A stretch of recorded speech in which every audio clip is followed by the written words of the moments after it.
स्वागत है आपका ग्रेट स्टोरी हेवन में, जहां आपको लाजवाब कहानियों का सफर प्राप्त होता है।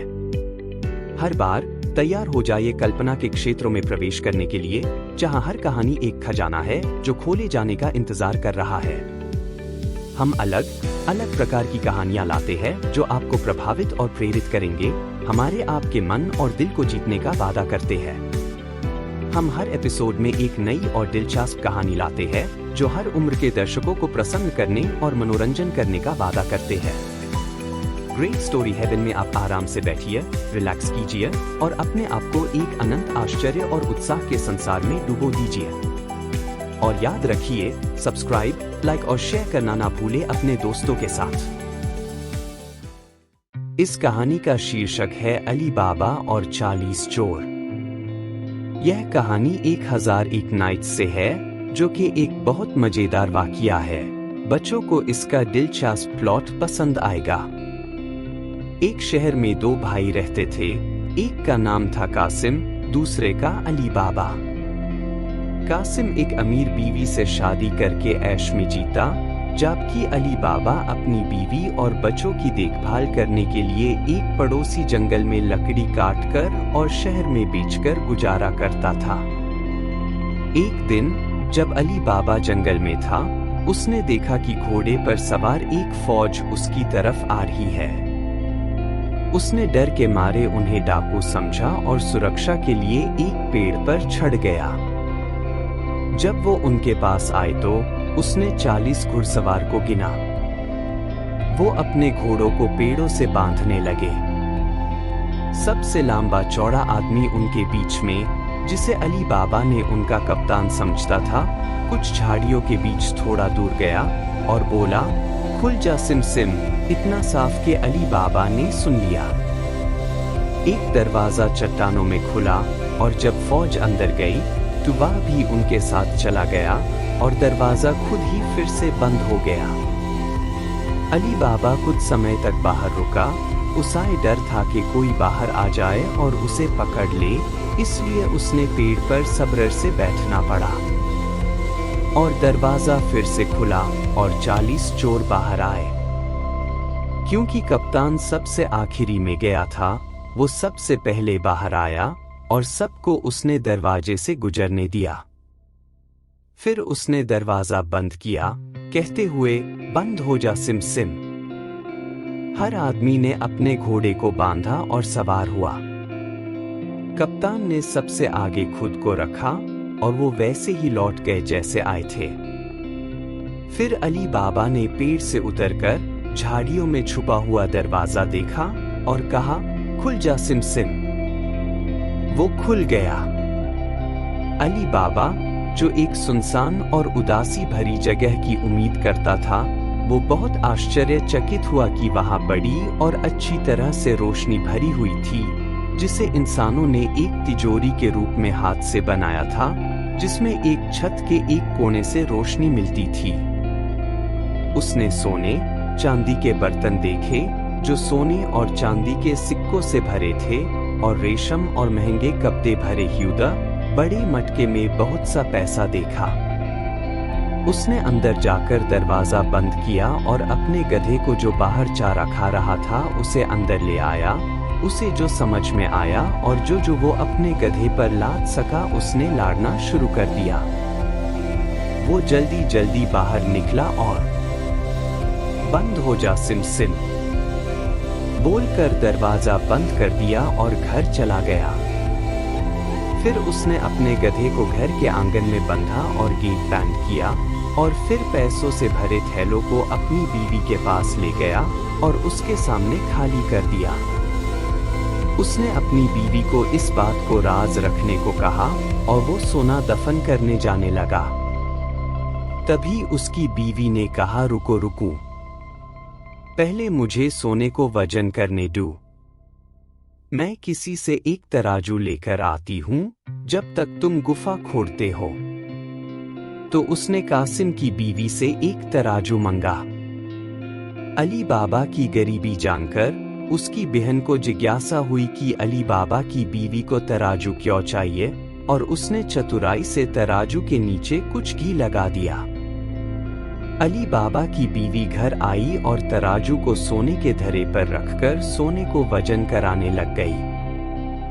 वे बार बार भरी हुई थैली खाली करती गई और सोना वजन करने लग गई। वो मन ही मन खुश होती जा रही थी कि अब वो कितनी अमीर हो गई है। फिर उसने तराजू को अपनी बहन को वापस कर दिया, बिना देखे कि एक टुकड़ा सोना तराजू के नीचे चिपका हुआ था। आगे बढ़ने से पहले एक जरूरी बात, अगर आपको ये कहानी पसंद आ रही हो तो कृपया करके हमारे चैनल को लाइक, सब्सक्राइब और शेयर जरूर करें अपने दोस्तों के साथ। आपके प्यार और सहयोग से हम और भी ऐसे दिलचस्प कहानियां लाते रहेंगे। धन्यवाद। जब कासिम सुबह को घर लौटा तो उसकी बीवी ने सारी बात कासिम को बताई और तराजू को पलटकर पीछे देखा तो उसके होश उड़ गए। तराजू के पीछे एक सोने का सिक्का चिपका हुआ था। कासिम भागा भागा अली बाबा के घर गया और उसने कहा, अली बाबा, तुम गरीब बनने की नकली बातें करते हो और फिर सोना वजन करते हो। उसने सोने का टुकड़ा दिखाया। इससे अली बाबा ने समझा कि उसकी बीवी की बेवकूफी के वजह से कासिम और उसकी बीवी उनका राज जान गए हैं। इसलिए उसने सारी कहानी कासिम को बता दी। कासिम ने उससे कहा कि अगर वो अपने सोने का आधा हिस्सा उससे नहीं देगा तो वे सारी बात राजा को बता देगा। अली बाबा सीधा साधा था, वेदार गया और उसने आधा सोना कासिम को दे दिया। फिर कासिम ने कहा, लेकिन मुझे पता होना चाहिए कि खजाना कहाँ है, ताकि कल अगर तुम्हें मेरी जरूरत हो तो मैं तुम्हें ढूंढ सकूं। अली बाबा कासिम को गुफा के बारे में और दरवाजे को खोलने का तरीका भी बताता है। कासिम ने अली बाबा को छोड़ दिया। उसने सोचा कि क्यों ना वो खुद जाकर और खजाना लूट लाए। उसने अगले दिन सुबह जल्दी उठकर 10 गधे और 10 घोड़े साथ लेकर चल दिया। जल्दी ही उसने उस जगह को ढूंढ लिया और उसे चट्टानों में दरवाजा मिल गया। उसने कहा, खुल जा सिम सिम, और दरवाजा खुल गया और उसके पीछे बंद हो गया। उसने अपनी आंखों से जी भर के खजाने पर नजर डाली। उसने अपने गढ़ों और घोड़ों पर भरकर सोना चांदी उठा लिया और वहां से चलने की तैयारी करने लगा। लेकिन अब जब वो जाने के लिए तैयार था तो वे दरवाजा खोलने का मंत्र भूल गया। यूं कुछ याद नहीं आया कि दरवाजा खोलने का क्या मंत्र था। उसने बड़े ध्यान से सोचा और वे बोला, दरवाजा खोलो टिम टिम, लेकिन दरवाजा नहीं खुला। वो फिर बोला, टिम टिम दरवाजा खोलो, लेकिन दरवाजा नहीं खुला। कासिम परेशान होकर बोला, टिम टिम दरवाजा खोल दे, नहीं तो वो उसे राजा से डैन दिलवाएगा। सिम सिम हसीन, लेकिन दरवाजा नहीं खुला। दोपहर को डाकू अपनी गुफा में वापस आए और देखा कि कासिम के घोड़े और गधे सोने से भरे हुए हैं और घूम रहे हैं, और उनके पीठ पर बड़े बड़े थैले में काफी सामान लड़ा हुआ है। डाकू समझ गए कि कोई और उनकी गुफा का राज जान गया है। उन्होंने अपनी तलवार निकाली और दरवाजे के पास गए और उनका कप्तान बोला, खुल जा सिम सिम, और दरवाजा खुल गया और वह सारे बाहर चले गए। कासिम, जिसने उनके घोड़े के कदम की आवाज को सुन लिया था, उसने अपनी जिंदगी को बचाने का फैसला किया। तो जब दरवाजा खुला तो उसने कप्तान को नीचे धक्का दिया और गुफा से भागने की कोशिश करने लगा। मगर उसकी ये कोशिश बेकार हुई, क्योंकि डाकू ने अपनी तलवारों से उसका खून कर दिया। गुफा में दाखिल होते ही उन्हें सब समझ में आ गया था, लेकिन उन्हें समझ नहीं आया कैसे कोई उनका राज जान गया। उन्होंने कासिम के जिस्म को 4 हिस्सों में काटा और उन्हें गुफा के अंदर टांग दिया, ताकि जो भी आगे जाए उसको डर लगे। और वे लोग और खजाने की तलाश में चले गए। कहानी के अगले भाग में देखिए कैसे अली बाबा ने कासिम को गुफा से निकाला और कैसे डाकू ने अली बाबा और कासिम के घर को ढूंढ लिया।